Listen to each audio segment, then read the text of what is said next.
KD Pandey art institute में आप सभी का स्वागत है। फ्रेंड्स, आज हम आपको पढ़ाएंगे सांकारिका में कारण और कार्य। कारण क्या होता है और कार्य क्या होता है। फ्रेंड्स, यहाँ पे कारण का मतलब है जन्म देने वाला और कार्य का मतलब है उत्पन्न होने वाला। यानी ये हो गया आपका जन्मदाता और ये हो गया कारण, हो गया आपका जन्मदाता और कार्य हो गया आपका उत्पन्न होने वाला। मैंने आपको सबसे पहले जो कारिका पढ़ाई थी उसमें एक चीज पढ़ाई थी 25 प्रमुख तत्व, और इन्हीं 25 प्रमुख तत्वों के विषय में यहाँ पे हमें चर्चा करनी है कि उन 25 तत्वों में कौन कारण है, कौन कार्य है। तो यहाँ पर जो कारिका लिखी है, देखिए बहुत ही आसान तरीके से आप इसे तोड़ लेंगे और हर एग्जाम में ये बहुत इम्पोर्टेंट है। यानी ये BVIMP वेरी वेरी इम्पोर्टेंट। इसको हमें तोड़ना है पहले यहाँ तक, फिर तोड़ना है यहाँ तक, फिर तोड़ना है यहाँ तक, इसके बाद फिर यहाँ तक हमें ले लेना है और उसके बाद में ये यहाँ तक ले लेना है। अब जानते हैं कि इस कारिका में कारण और कार्य कैसे बताएंगे। इसी में दो चीजें पूछी जाती है कि प्रकृति का अर्थ क्या है और विकृति का अर्थ क्या है। तो प्रकृति का अर्थ है कारण, विकृति का अर्थ है विकार यानी कि कार्य। प्रकृति यानी जो किसी को उत्पन्न करेगा और विकृति जो उत्पन्न होगा।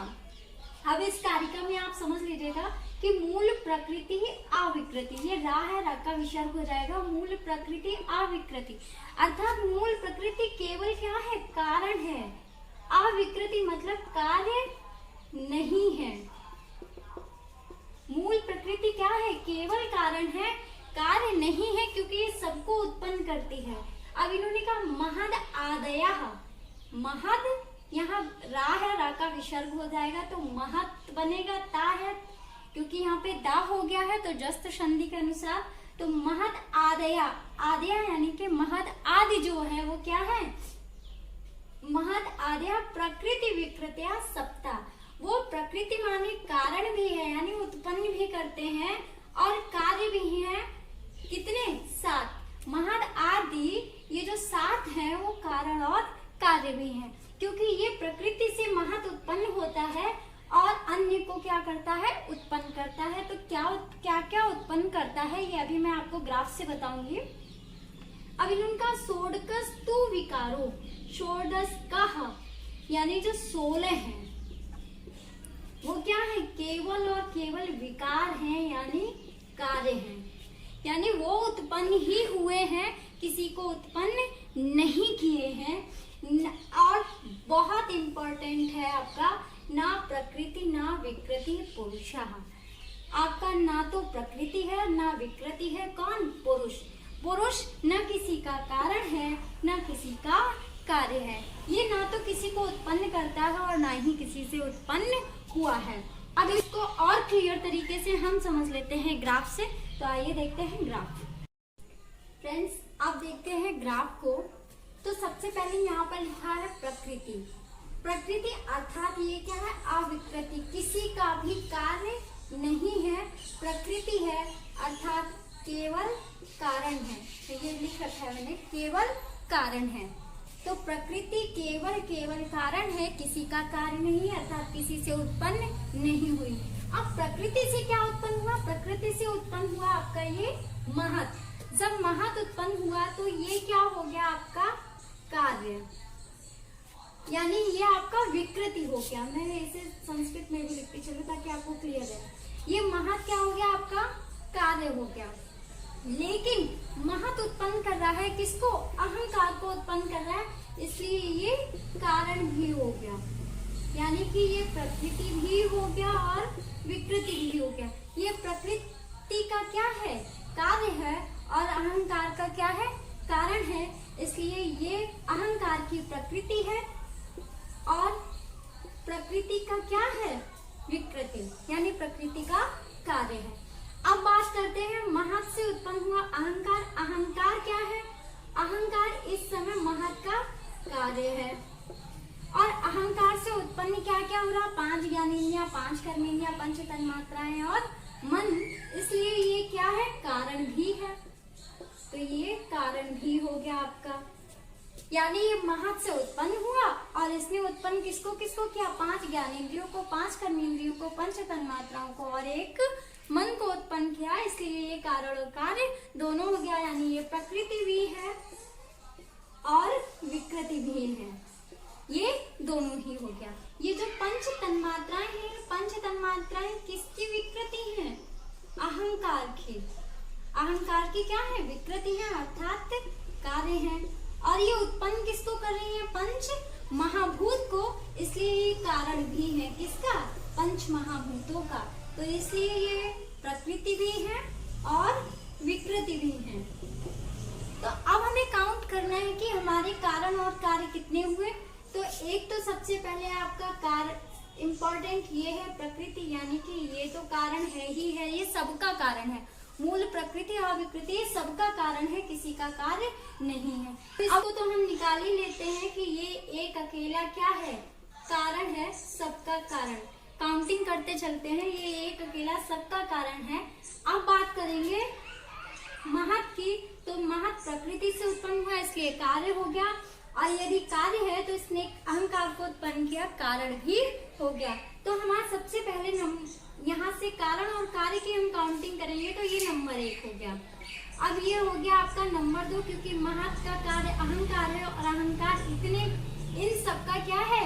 कारण है, इसलिए ये नंबर 2 हो गया।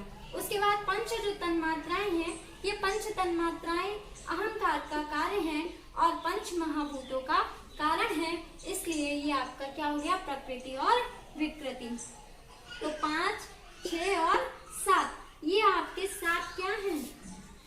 प्रकृति प्लस विकृति। ठीक। इसके बाद में आपका अब हमें केवल जानना है कि 16 विकार क्या है। तो फ्रेंड्स, अब जो हम बात करेंगे कार्य की, तो वो कार्य कौन कौन से हैं देख लेते हैं। हम ये काउंट कर चुके हैं, ये काउंट कर चुके हैं, किसमें? कारण और कार्य दोनों में। तो इसलिए इसे काउंट नहीं करना है, सिर्फ हमें काउंट क्या करना है? ये भी कार्य है हमारा, ये भी हमारा कार्य है, और ये जो 5 महाभूत है ये भी हमारे क्या है? कार्य है, क्योंकि ये उत्पन्न हो रहे हैं, किसी को उत्पन्न नहीं कर रहे हैं। और एक है आपका मन, ये भी हमारा क्या है? कार्य है। इसलिए ये 16 क्या होते हैं? हमारे केवल कार्य होते हैं। तो 5 आपका ये हो गया, 5 ये हो गया, 5 ये हो गया, यानी 15 की संख्या ये हो गई, और एक आपका ये हो गया, यानी कि 16। तो 16 आपके क्या है? केवल और केवल कार्य हैं। अब बात करते हैं हम इस पुरुष की, जो कहा गया था कारिका का चौथा भाग, ना प्रकृति ना विकृति पुरुषा। तो पुरुष क्या है? ना प्रकृति है, ना तो किसी का कारण है और ना किसी का कार्य है। यानी प्रकृति भी नहीं है और विकृति भी नहीं है, ना कारण है ना कार्य, ना ही प्रकृति है और ना ही विकृति है। तो ये जो आपका पुरुष है, ये पुरुष आपका क्या हो जाएगा? ना तो कारण है किसी का और ना ही किसी का कार्य है। यानी जो आपके कारिका के चारों भाग थे मैंने आपको समझा दिए हैं, लेकिन एक और आसान तरीका है जिससे आप सीधा सीधा समझ जाएंगे कि आपका कारण क्या है और कार्य क्या है। फ्रेंड्स, अब मैंने यहाँ पर कारिका को पूरी तरह तोड़ कर लिख दिया है और आपको बहुत आसानी से ये शॉर्ट नोट आप बना लीजिएगा। ये सीधा सीधा आप याद कर सकते हो कि मूल प्रकृति अविकृति, कारिका का पहला भाग है मूल प्रकृति अविकृति। यानी जो मूल प्रकृति है वो केवल क्या है? कारण है, विकृति प्रकृति है, अविकृति यानी किसी का कार्य नहीं है। क्लियर? आपको कारिका की पहली लाइन क्लियर हो गई।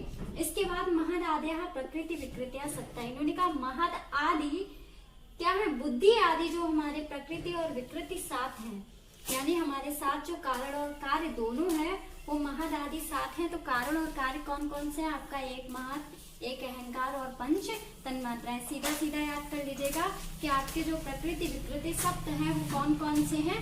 महद, अहंकार और 5 तन्मात्राएं। कारिका का तीसरा भाग है षोडशस्तु विकारो, यानी 16 आपके क्या है? विकार हैं। केवल और केवल क्या है? कार्य हैं। अब 16 कार्य कौन कौन से हैं? पंच ज्ञानेंद्रिया, पंच कर्मेंद्रिया, पंच महाभूत और एक मन।